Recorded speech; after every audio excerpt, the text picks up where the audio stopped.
And we're live, and we're live. And good evening, welcome to another edition of Life is People. Well, I'm really glad tonight to talk to tonight's guest. We were just talking before we went live about life living out in the sticks, wherever you may be, whether it's Scotland or Denmark. So, well, before we go any further, let's introduce you. This is Paul Eastman. I mean, I came across you, Paul, just to let you know and let people generally know who's going to be listening. I came across you basically via social media, really, and Yeah. one of the things I told you is I like to paint and I like to create, and one of the things I like to do when I create and paint is listen to a particular EP or an album over and over again on a loop. Hi, And hi. I came across the Phil EP, downloaded it, and it's just been very very inspiring for me as a creative person. So that's my kind Brilliant. of brief introduction to you. Before we go any further, how are you doing tonight, Paul? Yeah, really good. Thanks. Really good. Thanks, Matt. And thanks for having me on. You know, it's a real privilege. You know, thank you for giving me the time to talk about some of the things I've got to done. And great to meet you, by the way.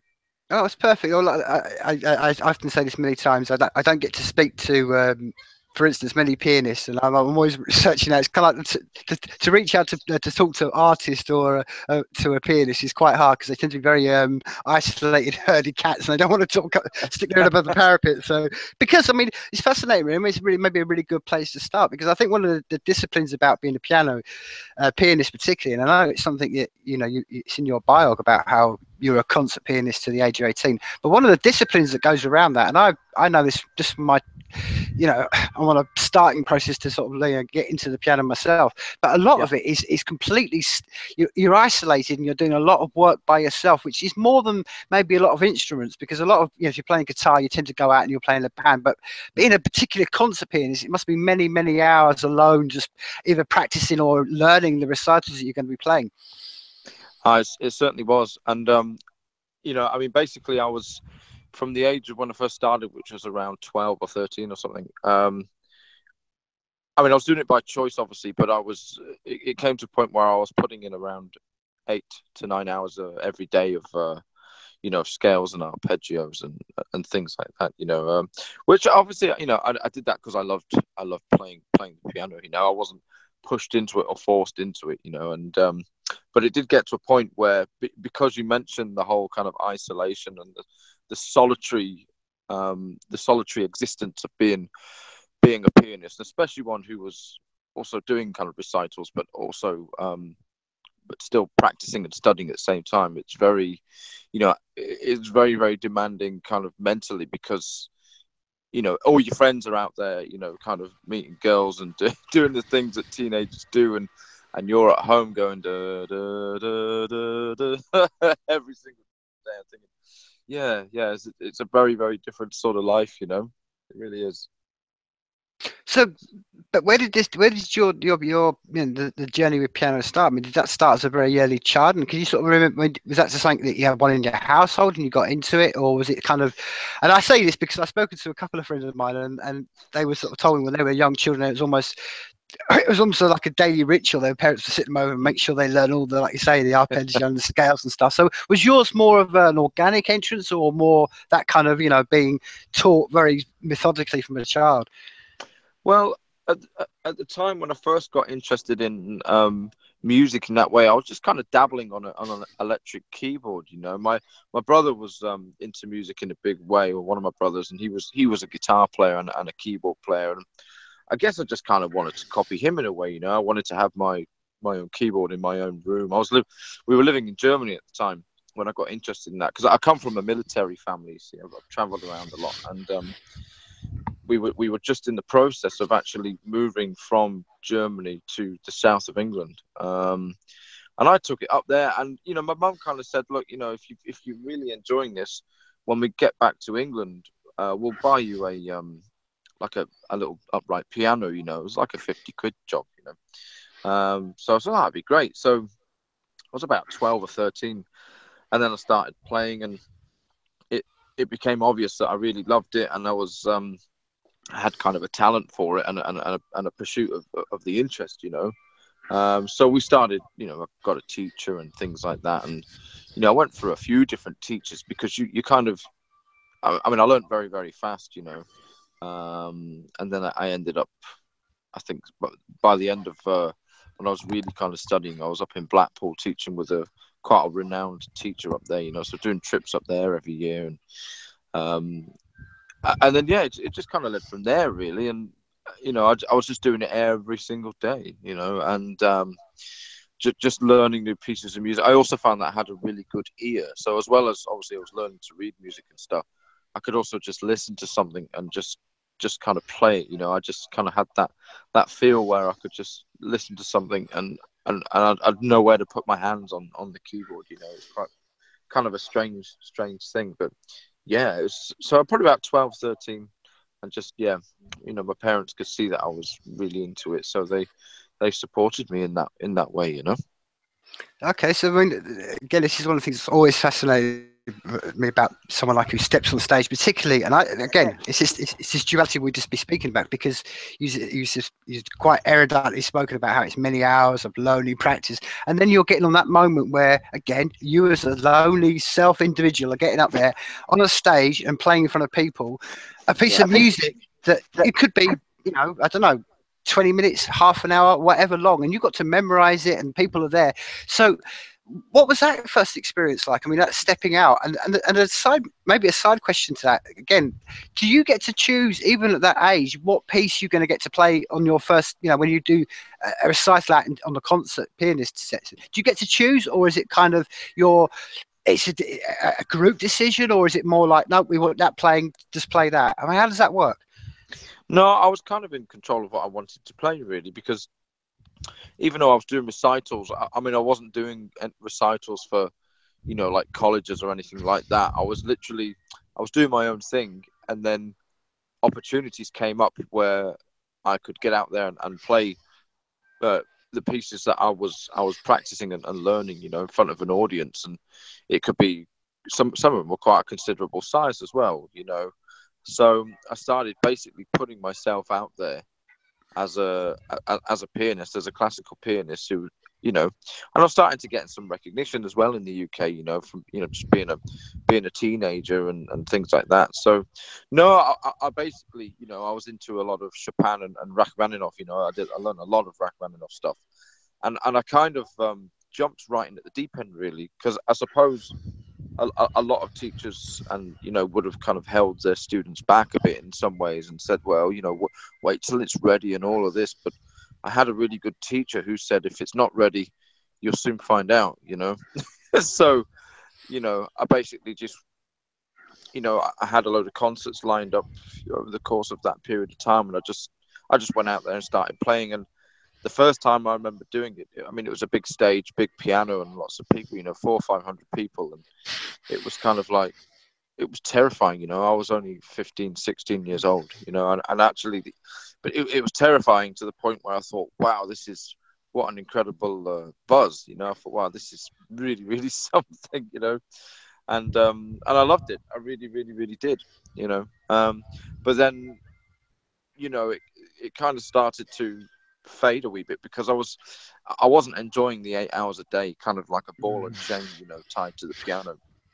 And when I turned, I think 18 or 19, I remember turning around to my folks and saying, you know, I want to write music instead.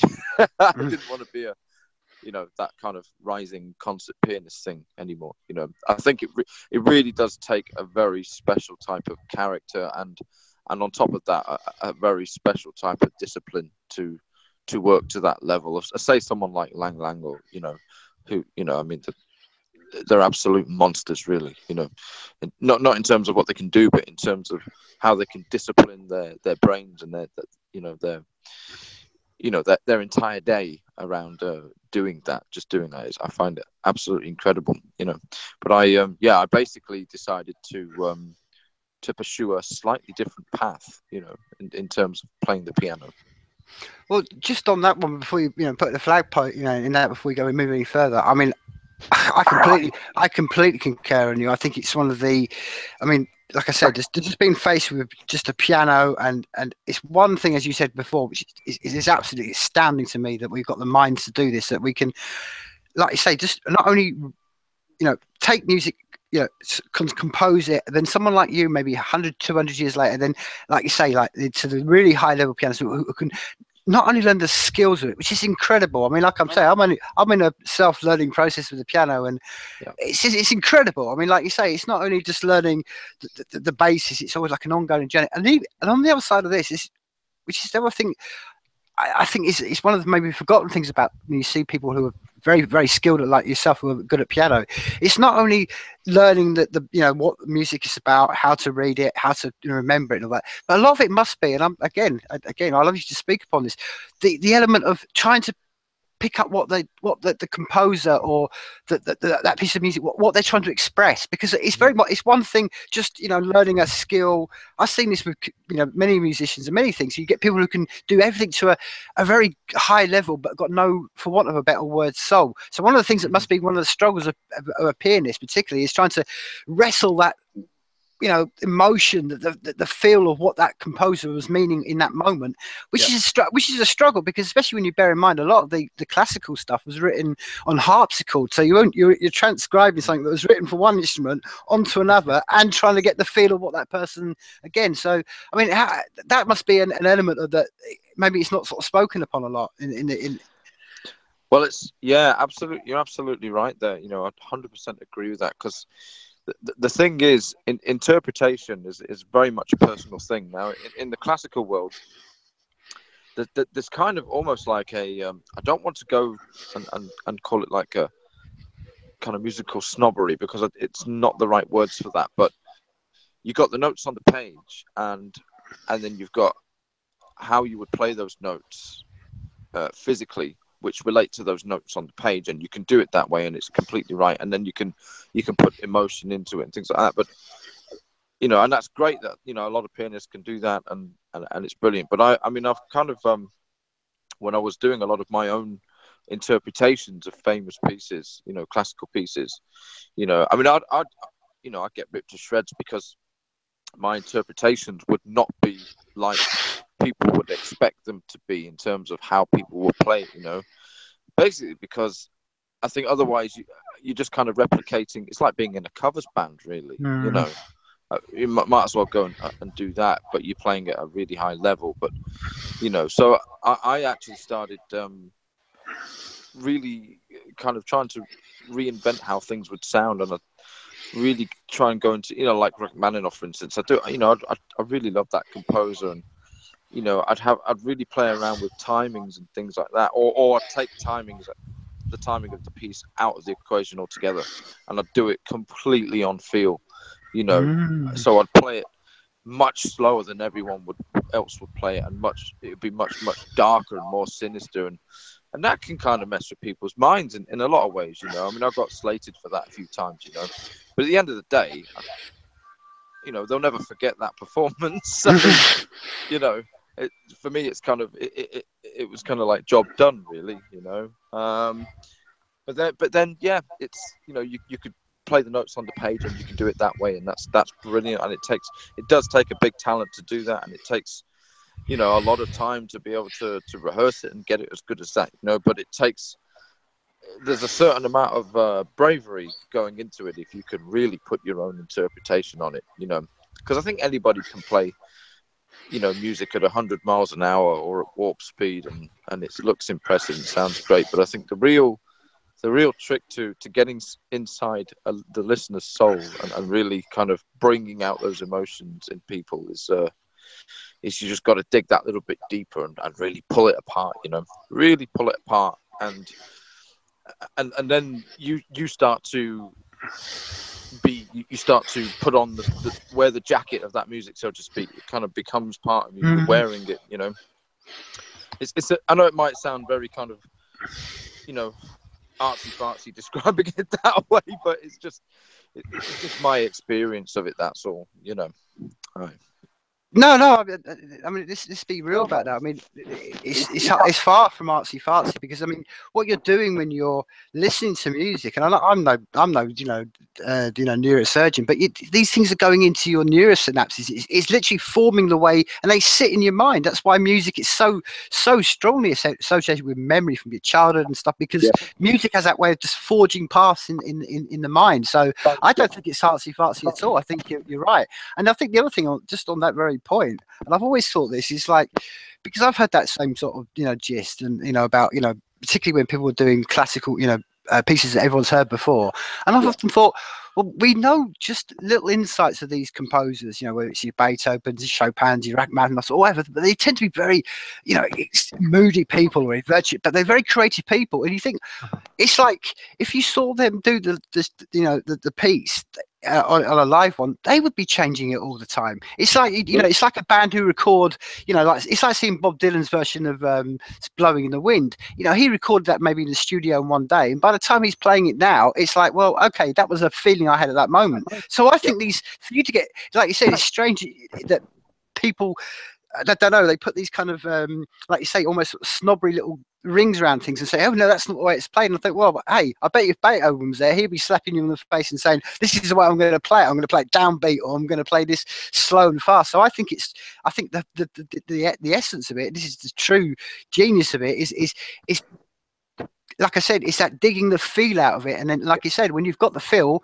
it can be played in many ways, like many songs, which kind of leads me really, and you kind of alluding to this, and you were saying that obviously, like I think many people did, I read, you know, about many composers and stuff, obviously when you've been taught that way and you're practicing recital, like you said, you mentioned it, the release of being, you know, and saying, okay, I want to stop doing recitals and I want to go my own way. So if I could take you back to say maybe just 2 or 3 months after that event, when you've kind of broken away from the piano bit, what you know, if you came to me and said, hey, this is what I'm playing at the moment, what kind of how did that express itself? Did it come out in jazz or blues? I mean, what kind of, when you started, you know, unleashed yourself away from the recital, how did your own creativity bubble up?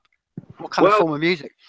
Oh, it was quite interesting actually, because I was kind of getting into electronic keyboards and things then, and like recording engineering and audio engineering and stuff, and I got really hooked onto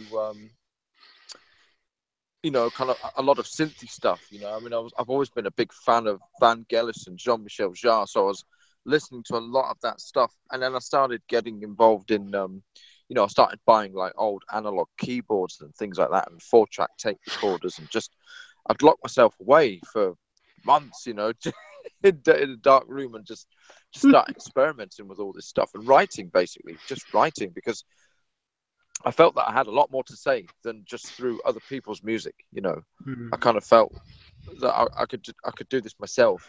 You know, I didn't need the kind of halfway house of another composer, you know, to make music. You know, I started expressing myself that way and making little demos, and you know, and absolutely, I'm sure most of it, you know, 90% of it was terrible. You know, absolutely awful. But there were some little glimpses that started to shine through that made me realize that this is so fulfilling. I was really enjoying it, and ironically, I'd actually end up spending more time playing music that way than I did was when I was tied to the keyboard for 8 hours a day practicing, you know, and learning somebody else's tunes. You know, I was on this thing 24/7. I might sleep a little bit, you know, for a few hours at night time, and then I'd be up again, just doing it, just kind of really living it, you know. And I got into that basically, and then I started getting into more other types of music, you know, rock music and things like that. And I was always into a lot of Celtic music because, you know, that I was kind of immersed in that culture. One of the places I was lucky enough to have been brought up in when I was a child was in the Western Isles of Scotland, you know, and that was the music culture out there was extremely vibrant and, you know, but very, very, you know, traddy, very, very traditional. And that really had a big impact on the way that I would write music, and in a lot of ways in the way I would play the piano. Absolutely, you know. Some people reckon that I played the piano like you would play the bagpipes, you know, you know, just with the certain types of, you know, the grace notes and the kind of lilt that you get from that, you know. So yeah.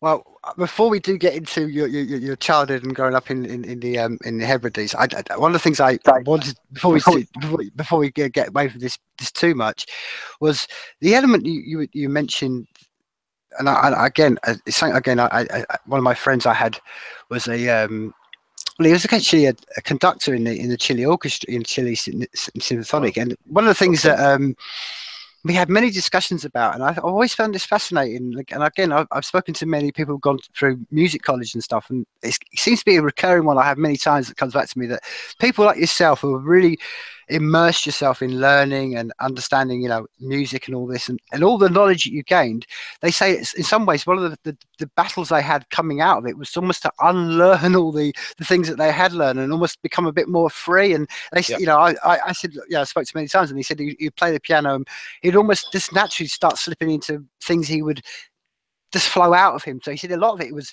he said he went the other way around. He said he spent 6 months and just walked away from the piano completely and just tried to just uncensor himself from it. So is that something you came across, and how did you deal with that? It was almost identical, actually, to what you described there, really, because again, when you're learning in that way, you have to do things a certain way, and and it's great that people express themselves that way, but certain other types of musicians, you can't cage it, and it just comes out of you, and you normally find with a lot of classical musicians, if they have that ability to be able to compose and to write and to have that kind of need to do it, you cannot tame that, you cannot stop it, and you have to just let it come out. Otherwise, you'll end up being a very unhappy musician, very, very unhappy musician. And you can end up easily being kind of married to that world, the strict kind of classical world, which again, have nothing against if that works for you, but some of us, it doesn't work for them. We need to write and write and write and write. And it was a similar thing, really. I came away from practicing the piano for a few years, actually, good few years. And I just ended up playing around with keyboards and tape machines and, all sorts of weird electronic wizardry, and just doing that, going completely cold turkey on it. And then I slowly came back to it. I bought myself a piano and then started writing again. And it's funny because now I'm actually back practicing scales again, which is, but I find it highly enjoyable. I might do 2 hours of it a day, basically to keep my technique kind of lubricated, because I still play classical music, but it's more for myself, really. But I compose a lot, and I actually go out and play that stuff a lot out over here as well. So I'm much more happier doing that, because, again, it's like when you're saying with Beethoven, some of these other composers, how they feel on the day will be how their music comes out, and it's similar, I think, with a lot of other musicians, and including myself. No two performances are identical, and I think if they are, then you're jumping into the worlds of kind of robotics and things like that, and we certainly don't want that in music. Really, it has to have feeling to it, and it needs to be different every time. Otherwise you're just repeating yourself, I think. Well, this kind of bleeds into a kind of question I really wanted to kind of open up with you, really, because when you've recorded, like, for instance, the EP Feel, and you just what you've just spoken upon, what you just spoken upon then. So when you're recording maybe a track, and I'll give you a tiny reflection for me. I found this generally creative anyway. I have moments where it just almost like I've got to do something now. Find me a piano. I've just got to just do something right. And it's I've always found these are the most. I found this when not only just piano but generally those moments you capture in the moment are the almost at the pinnacle of what you want. So when you're recording, particularly because yours is going to go out, particularly because you're making this as an EP and you're taking it out into the wider domain. What's your process about actually sitting down and recording? I mean, not so much when you record it, how you record it, all that, but what judgments do you make to go, okay, do you think, okay, I've done this, is this done, or do you think, and you go back and edit it? I mean, or do you just go, no, I'm just going to do this, and whatever I feel in this moment, I know this piece, this is it, and I'm going to go with it. I mean, how does that process work with you? It's kind of all of those in a way, really, because I mean, usually I'll sit at the piano if I'm writing. I'll sit at the piano. I've got my iPhone on record, basically, and I'm just playing with melodies and things like that, because it's more important for me when I'm composing to capture a melody first, rather than a performance, Mm-hmm. So I kind of do that, and I've got some manuscript paper on the side as well, so I can kind of double lock stuff down if I, really really feel that there's something good there, you know. And I just play around, and you know, and I do it that way, and then I'll go back and listen later, and I'll think that's really working. That, you know, that melody that really works great.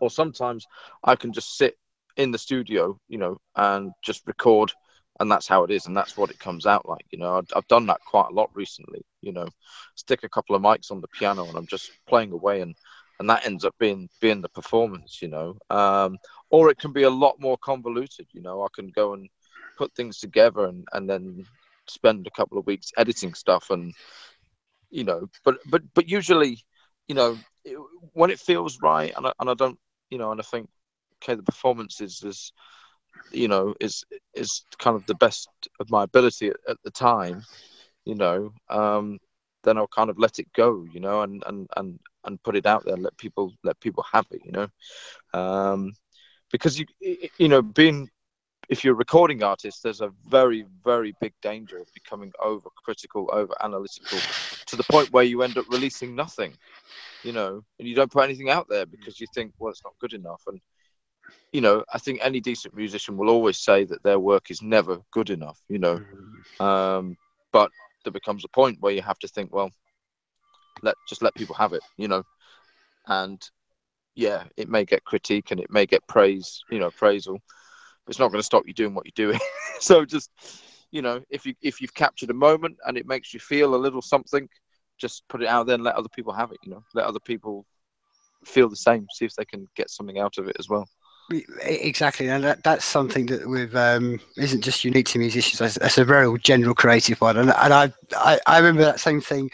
And I remember it was a kind of crucifix I dropped from my shoulders when I went, wait a minute, wait, I'm not, it doesn't really matter because I've only got, it's kind of like we live in this moment, and it's almost a kind of an ego thing to think, well, does it matter? I mean, the way I've always lived, the further I've gone in life, I'm more of this. It's like, in some ways, if it affects somebody in whatever emotion it pulls out, that's a good thing. So I don't really care if someone likes it, doesn't like it. It's like, but like you say, the worst thing in some ways is to sort of, like you say, you know, squirrel away and not do anything. So yeah, you mentioned, you know, like you says, you mentioned your one with piano. The one I want to go again before you walk away from the piano one, again, on just the technical on the recording.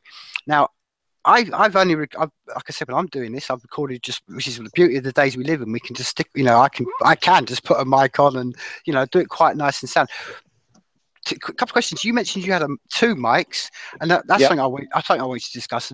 And secondly, is there any particular place you find is best to place the mics? Because I've found that, you know, I've got an upright piano, so I found sometimes if I open up the lid and put the mic underneath there, I get a different sound, or take it away and put it. So, is there any positions you like to place your mics? And you mentioned 2. Why 2 versus 1?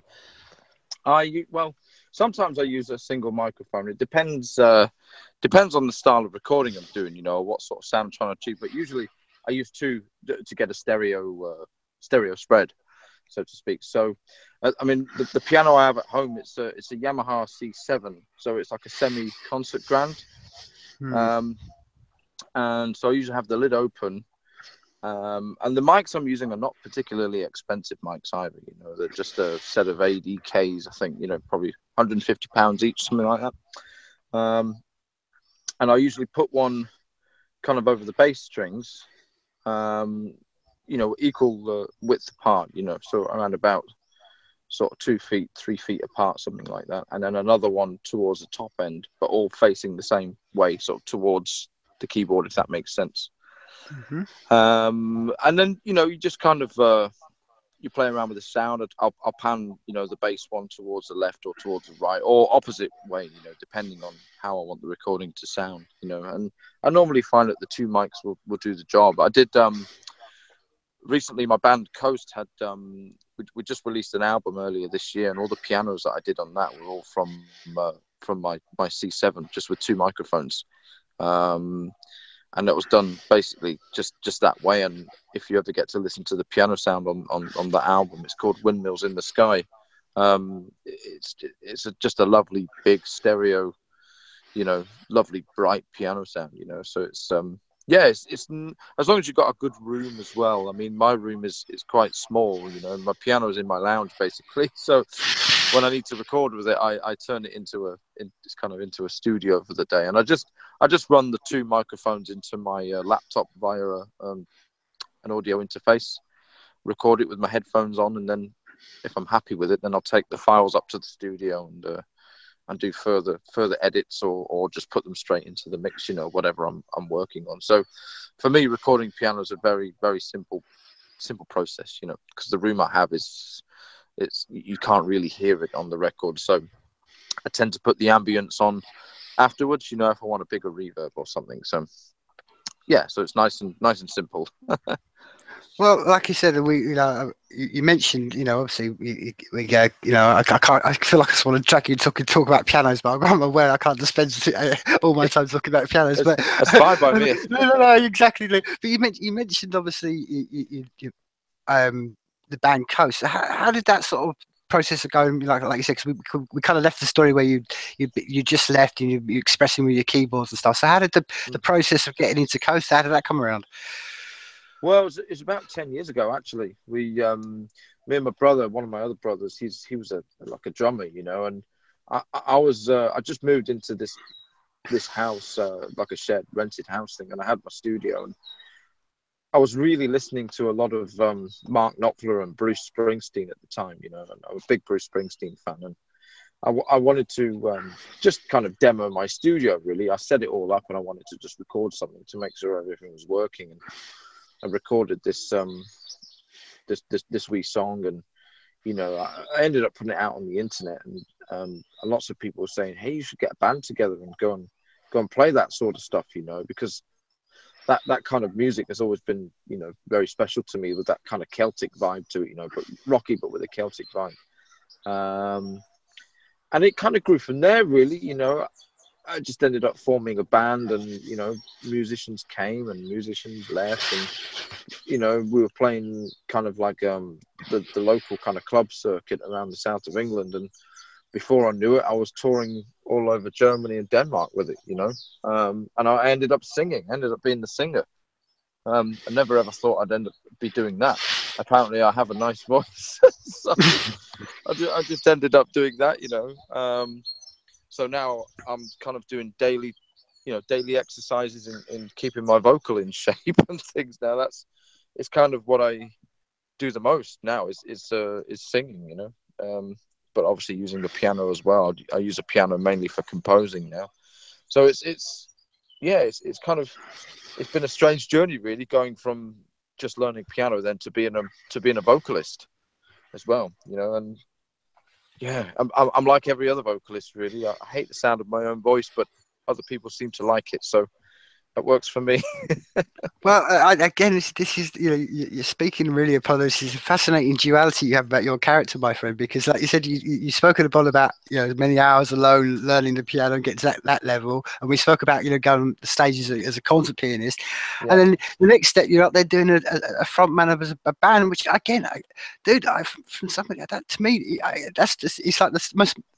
I couldn't do that. I don't know how anybody can get up and sing in front of a group of people, because, like you said, it's that voicing. But there you go. You've got this duality in your character, that you, on your hand, you're very, you know, an isolated kind of person. I know, like you said, where you're currently living in, like you described to me before we went live, and again, this sort of leads you to say, I want to mention you about you growing up in the Outer Hebrides. So Yeah. again, obviously that came about, you know, from your sort of your parents. So what age did you move up to there then?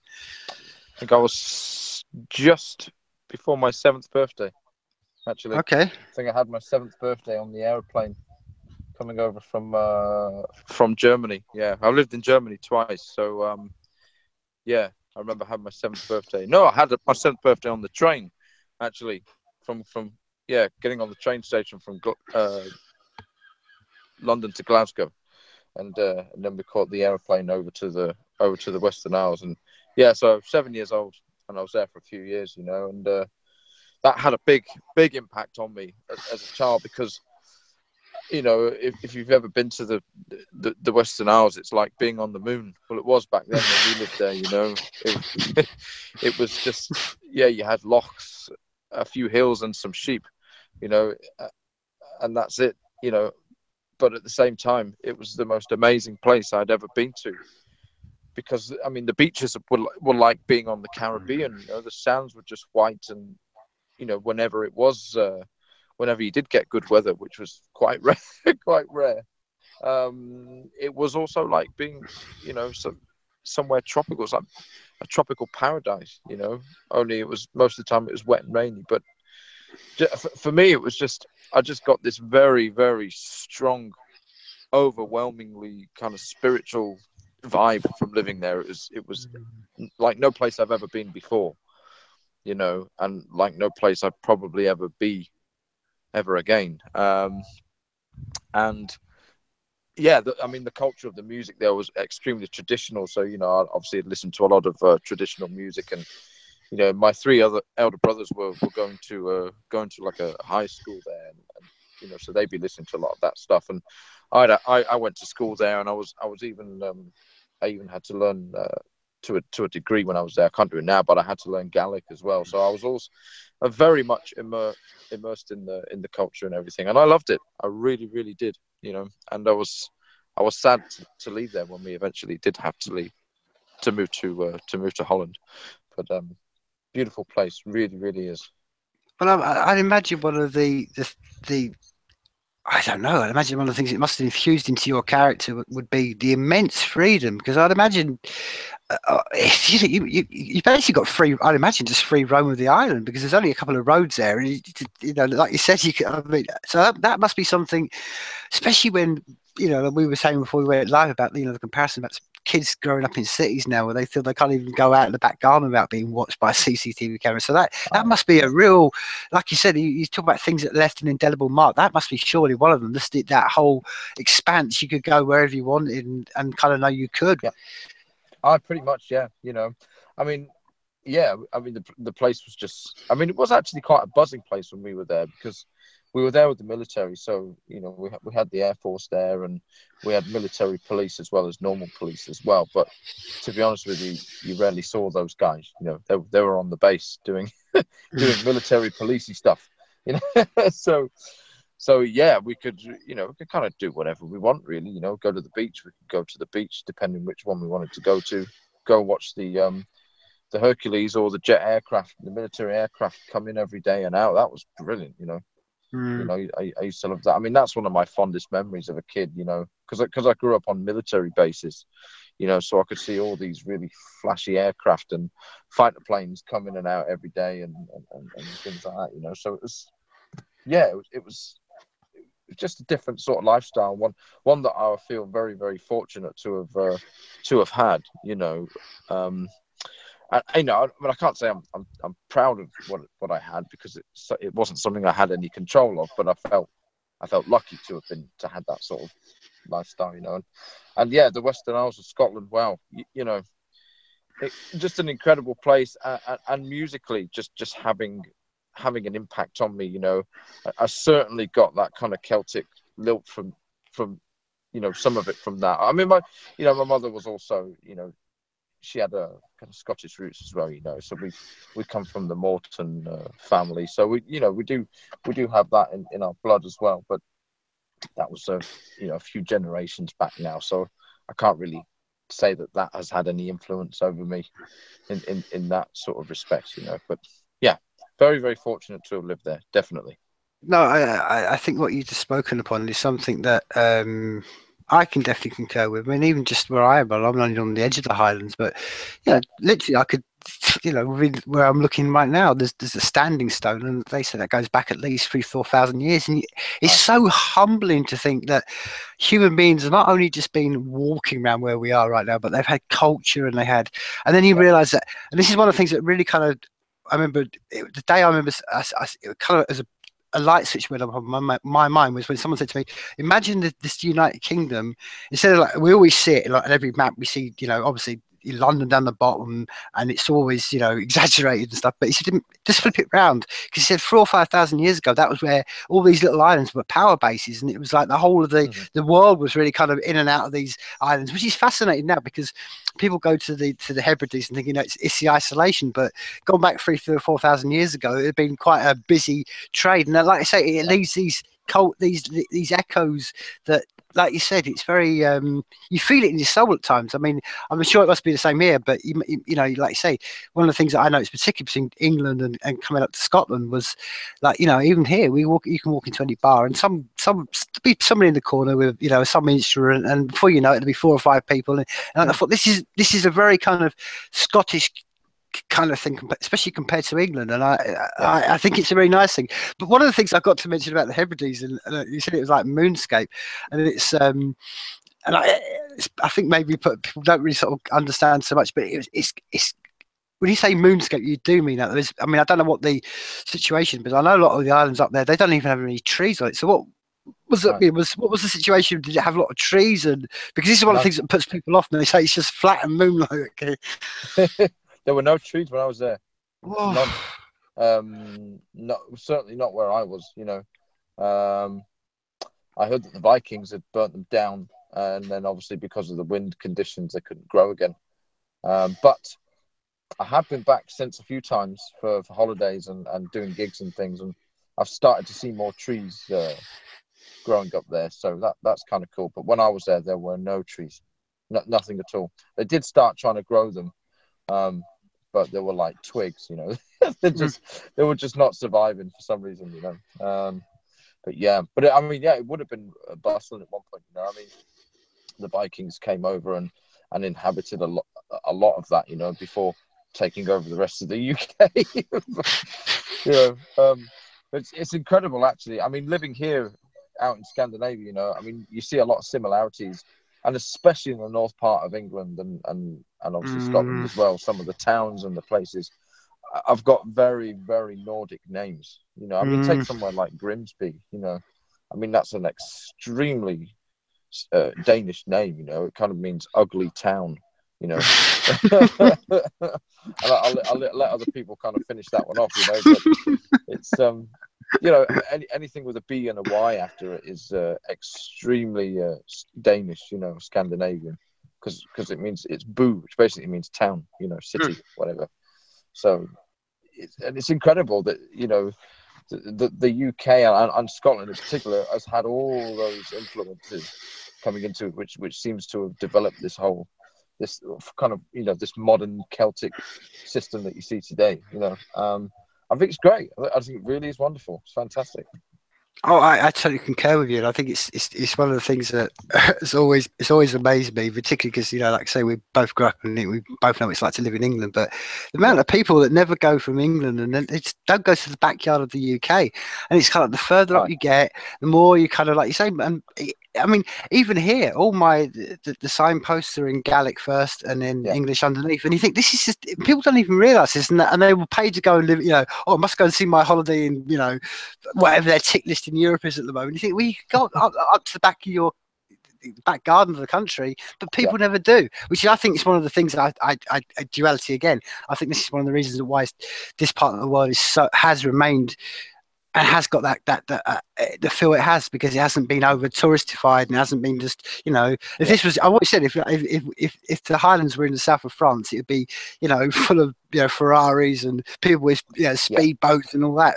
It's a very fact. It is what you've just spoken upon, that whole harshness of nature, because that's one of the things up here, man. I mean, it can never be relayed too much about. It's either like today, the fact I'm outside, I'm like, yeah, it's because it's not rain, because it's not raining, man. That's how I enjoy every moment I can. But that's one of the things that, particularly, that, as you could probably speak to, let alone by the time you get up there, because I think, I imagine up there the winds must be absolutely horrendous, especially around the winter, because it's the winds down here are bad enough, and we're just getting they're blowing through the mountains. We've got protection of the mountains, but up there, where you're just, like you said, you're sort of flat rock out in the middle of the North Ocean, it must be ridiculous at winter, the winds. Oh, you're totally exposed up there. I mean, I remember a few pretty bad gales up there, you know, where you'd see cows and rooftops floating down the road. You know, I mean, like, it was, you know, sometimes it was pretty harsh, you know, and a lot of the local farmers had nowhere to put their cattle, so you end up with sheep and cows in your front garden, you know, just to keep them safe. They just put them wherever they can, you know, because literally roof houses were blowing off and floating down the street, you know, and it was pretty rough, some of the weather. You get out walking forwards, you know. you know, at a very, very, very steep kind of degree, you know, as you know, compared to standing upright, and that's the only thing that will keep you from from falling over, blowing backwards. So you almost horizontal, you know. Yeah, incredible, and you know, sideways rain, and yeah, but it's amazing, you know. That's part of what I love about it. You're totally exposed to the elements there, and you've got no protection, and you know, you either batten down or get blown away. Yeah. Basically. Well, if nothing else, my friend, and this is I think always the heart of it. It's always good for that. I think maybe it goes back to what you were saying earlier on about the snobbery and all the rest of it, because it humbles you and you realise actually we're just a little dot on this big rock that tumbles through space, actually. And when you get these people that are so pretentious about, he's not playing it in the correct manner, you think, well, come on, man, be serious. Do you know what I mean? Totally. Yeah. I think it's really good, and I think that, I mean, like I say, you know, you can see this in you as a character. That's exactly what I was saying earlier on. That's why even now it's that isolation. It's that whole, that's what feeds your creativity, and I think that you pick that up from places like this, and you know that. Yeah. So again, just before we do wrap this up, I mean, obviously we spoke. You know, you've spoken about the point of being, like I said, being isolated and creative and all this sort of stuff.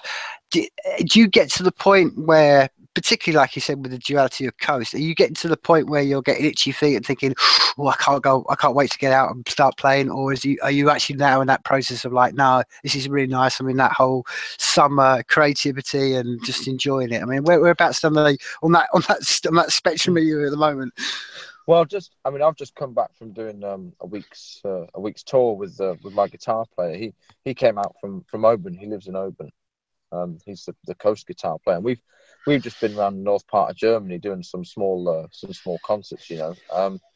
So I'm lucky because I'm out every month, kind of doing shows and things, you know. So I'm always busy doing that, and I do get itchy feet, you know, and I think it'd be great to come out with a band right now, you know. I mean, we tour, you know, a few times a year, you know, because touring's very expensive, obviously, and with a whole band, it can be even more expensive. But I certainly get like that at times. But then again, I'm lucky, you know, because I can fulfill my life with many different areas of music, you know, so I can just sit down and write if I'm not out, you know, touring or gigging, whatever. I can just go and do that, you know, or what I do also enjoy is learning about other musicians, you know, learning how they did it, and you know, just learning from other people. You know, there's always something that I'm either thinking about or doing, or again just existing where I exist, which is out in the country, just kind of being there, you know, is inspiration in itself, you know. I think just existing is a great inspiration, you know. The whole kind of miracle of life. It's like, wow, man, we're here. you know what's there to be depressed about? You know, it's unbelievable. You know, it's can be difficult at times, and you know, we're all every day we're faced with challenges, and the world is faced with challenges, and terrible things happen if you're in the wrong place at the wrong time. You know, but at the same time, I think there's more good things happen. There's a lot to be excited about, man. A lot to be excited about, and I take my energy from a lot, you know, to do with that, you know. So, and it comes out, even if some of my music is depressing. But, no, yeah. I completely concur with you, and I think you speak upon it. You know, many of your songs that you can get the feel of it picking up of just that. You know, I think you're absolutely right, my friend. I always say it many times.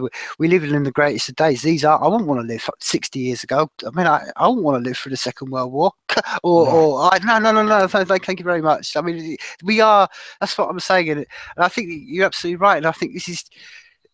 I think particularly for creative people right now, this is a very, very great time to be, you know, a creative person, because you've got many tools. I mean, we spoke about tonight. I mean, go back 60, 70 years ago, 30, 40 years ago, the ability to us to have this conversation, you to put your own tracks out that you could have recorded in your own. These are all incremental steps that are great tools for the creative people. So I think it just going forward, like you said, I think this is a very positive time of where we are right now. And it's like everything else. It's what we do with it as human beings. It's what we, you know, rather than just sitting back and thinking, oh, we could have done that, but we didn't. And that's the individual choices all of us have as people. Now that, you know, again, before I do wrap this up, as one final question I want to ask you is there any other area, you know, obviously you're talking about, you know, music and stuff like that, but do you have any other area? I mean, is there other areas of creativity that it spills out into? Would you do you like art, or did you paint, or is it very much?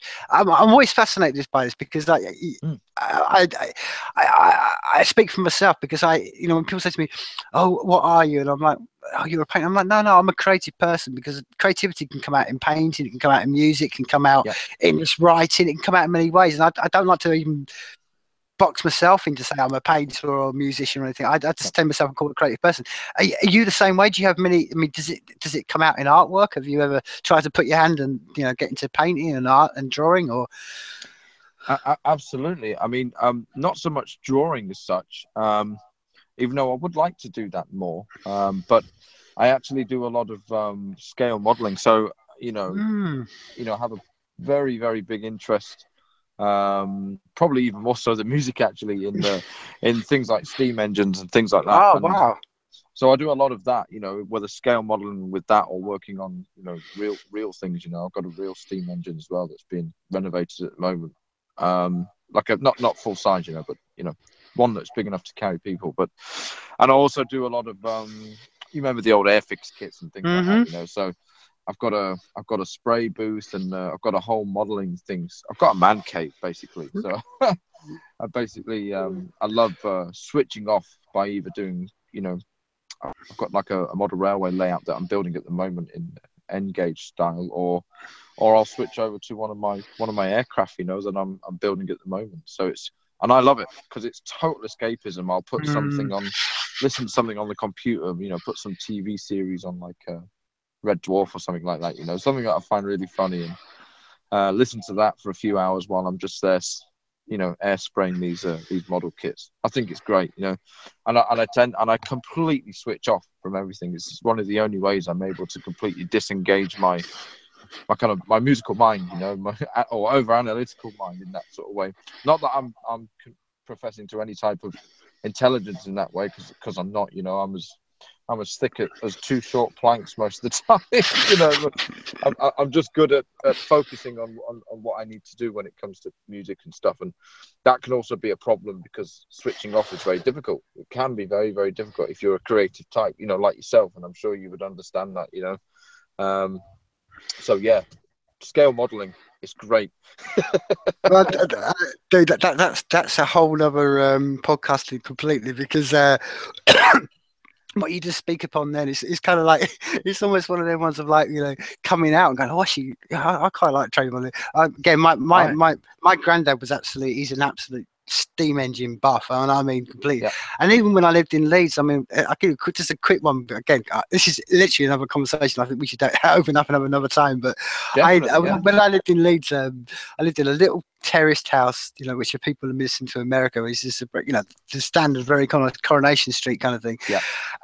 This old guy who lived in there, he was an old timer, and basically he'd you know, his missus had died, and he spent every single bit of his penny on steam engines, to the point he had his kitchen and where he lived downstairs, and every other room from that point to the third floor in the attic was just steam engines and trains and little railway gauges, and he had all the different and, like, you're absolutely right, dude. I would just spend hours and hours just in that zone with him, and it was you're absolutely right. It's this whole, it plays into creativity. You need that duality. You need something where you can just switch off. And I think it's fascinating.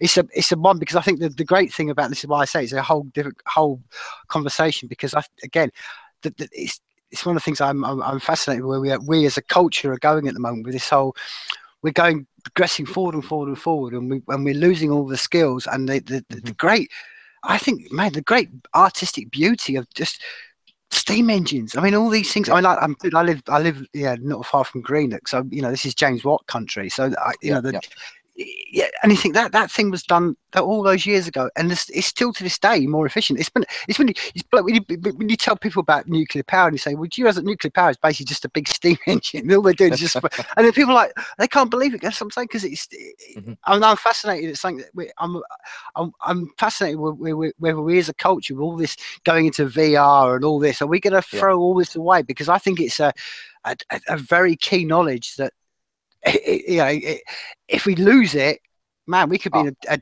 very dangerous place as a species if we lose the knowledge how that all works. Yeah, absolutely. I love it. I mean, I love it so much that I even wrote an entire concept album all about the steam locomotive. The evolution of the steam locomotive. I called it Iron Horse. You can. It's on my website actually. You can get it, but it's an entire concept album. But it basically goes from the 1803 Coalbrookdale, locomotive designed by Richard Trevithick. The very first one. And then over to the rocket, and then all the way up to modern day. So I spent a year doing this whole concept album purely out of self-indulgence. Just because I love it so much. I went to a lot of railway museums and I started taking samples using my iPhone of me tapping on these locomotives and getting these big metallic sounds. And I built them all into the record. I started making drum loops out of, me tapping on the side of, like 9F Evening Star and things like that. These big industrial sounds, in places like York and Swindon. And it was just, I'm just completely in love with it. In fact, I'm more obsessed with that than music, if I'm to be completely honest. Perfect, man. This is what I love. This is the whole point of this. Is the very definition of life is people, man. We've got to the very end of this conversation, and now I'm finding out the best bits.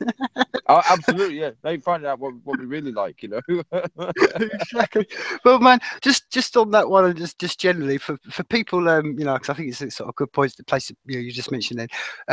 While I'm going to queue up, and I'm going to queue up with like I said, something from the Phil album. I'm going to queue up, so someone just put it there. And while I am doing that, I mean, you just mentioned about the concept album stuff. Just give people a bit of a point people to where they can find you, and maybe so they want to go out and purchase some of this stuff and listen to some of this stuff where they can find that. And like I said, before we do go, Paul, it's been mate, it's been an absolutely insightful conversation, and like I said, I definitely want to have you back on again. We next time we just call it part 2, the Traction Ending series. Oh, totally, yeah, absolutely. And no, the pleasure's been all mine. Thanks ever so much for your time, man. It's been brilliant. But let's do that, definitely. I'll quite happy sit for many hours and talk about steam engines and scale modeling and things like that. It's absolutely, let's do that. But so basically, all of my music or most of it is available from my website, which is just www.pauleastham.com. And if you fancy the more rocky stuff from Coast, which is my Celtic rock band, it's just www.coast.band. Yeah. So you can get everything from there. And I've got a lot of my own sort of classical stuff on my website, and obviously all the Coast stuff, the rocky stuff is on that one, but they're both linked to each other. But yeah, and if music, anyone that likes, kind of classical music and steam engines, then my Iron Horse album is the way to go.